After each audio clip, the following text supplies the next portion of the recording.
سابق وزیر اعظم عمران خان کی 18 جنوری کو کی گئی اڈیالہ جیل میں وکلا اور میڈیا سے گفتگو۔ گھریلو خواتین کو سیاست میں گھسیٹ کر ان کا وقار مجروح کرنا ہماری معاشرتی، اخلاقی اور مذہبی روایات کے منافی ہے۔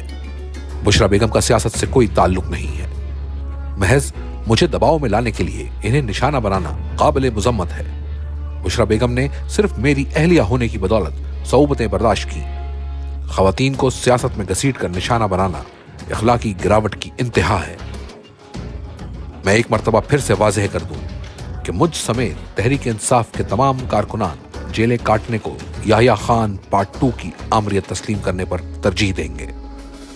میں حقیقی آزادی کی جدوجہد پر کوئی سمجھوتا نہیں کروں گا، چاہے یہ مجھ پر کتنا ہی دباؤ بڑھائے۔ حمود الرحمان کمیشن کی رپورٹ میں واضح درج ہے کہ یحییٰ خان نے اپنی کرسی بچانے کے لیے ملک دولخت کر دیا۔ آج بھی یحییٰ خان 2 یہی کھیل کھیل رہا ہے۔ جمہوریت کے نام پر پس پردہ آمریت میں پاکستان میں انسانی حقوق پامال ہیں۔ ملٹری حراست میں قید افراد پر بدترین ذہنی اور جسمانی تشدد کیا گیا ہے، اور اب بھی زیر حراست افراد سے کسی کو ملنے کی اجازت نہیں، جو کہ انسانی حقوق اور آئین کے سخت منافی ہے۔ ہمارے کارکنان اور سپورٹران کے گھروں پر صرف پنجاب میں 1 لاکھ سے زائد کی تعداد میں چھاپے مارے گئے، ہزاروں بے گناہ کارکنان کو گرفتار کیا گیا، عورتوں اور بچوں کو بھی نہیں بخشا گیا۔ اس کے باوجود تحریک انصاف اپنی جگہ پر قائم ہے۔ اصولوں اور نظریات پر سمجھوتا وہ کرتے ہیں جو خوف کے سائے تلے رہتے ہیں۔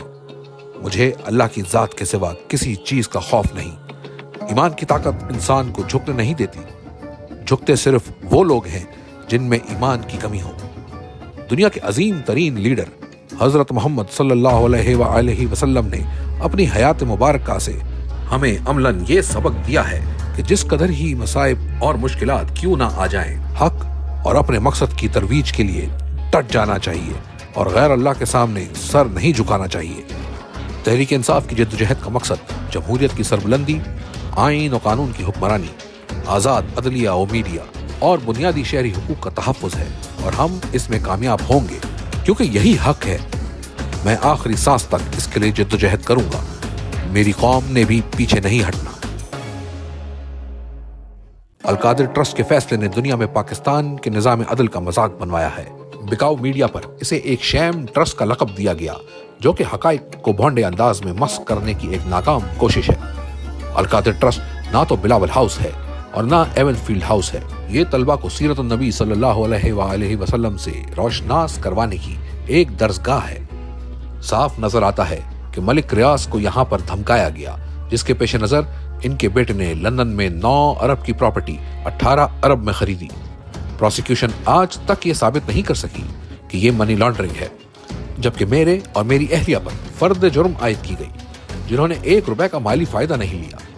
اگر مجھ پر پبلک آفس ہولڈر ہونے کی بنا پر الزام لگایا گیا تو بشرا بی بی جو ایک گھریلو خاتون ہے، انہیں کس ایما پر مجرم قرار دیا گیا؟ اس فیصلے کا ایک اور مضحکہ خیز پہلو یہ ہے کہ القادر یونیورسٹی کو حکومتی تحویل میں لے لیا گیا۔ کیا فرمائشی احمقوں کے اس ٹولے کو یہ بھی نہیں پتا کہ یہ حکومتی پراپرٹی نہیں ہے؟ ٹرسٹ کی پراپرٹی کو حکومت کس قانون کے تحت اپنی تحویل میں لے سکتی ہے؟ نام نہاد بند لفافے کو حکومت اور تحقیقات ادارے کھول سکتے ہیں۔ اسے کھولیں، اس میں کیا لکھا ہے عوام کو بتائیں، تاکہ دودھ کا دودھ اور پانی کا پانی ہو سکے۔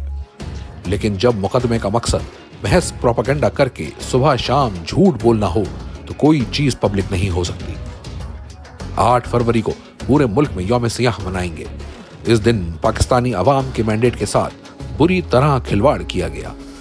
عوام کے مینڈیٹ پر ڈاکہ مار کر فارم 47 کی جعلی حکومت مسلط کر دی گئی۔ اس حوالے سے علی امین گنڈاپور کو ہدایت کرتا ہوں کہ 8 فروری کو پورے کے پی سے قافلے پشاور جمع ہو کر احتجاج کریں۔ اپنی وکلا برادری بشمول انصاف لائرز فورم اور دیگر ونگز کو بھی اس دن بھرپور احتجاج کی ہدایت دیتا ہوں۔ تمام صوبوں کے اراکین اسمبلی اور پارٹی عہدیداران کے ساتھ ساتھ ہر مکتبہ فکر کے لوگ جمہور کی توہین کے اس دن کو یوم سیاہ کے طور پر بھرپور طریقے سے منائیں۔ ہم جوڈیشل کمیشن کے قیام کا ایک جائز مطالبہ کر رہے ہیں۔ شفاف جوڈیشل کمیشن کا قیام حکومت اس لیے نہیں چاہتی کیونکہ وہ 9 مئی اور 26 نومبر میں خود ملوث ہے۔ جب تک ان واقعات کے مجرمان کو سزا نہیں مل جاتی، ملک میں استحکام آنا ناممکن ہے۔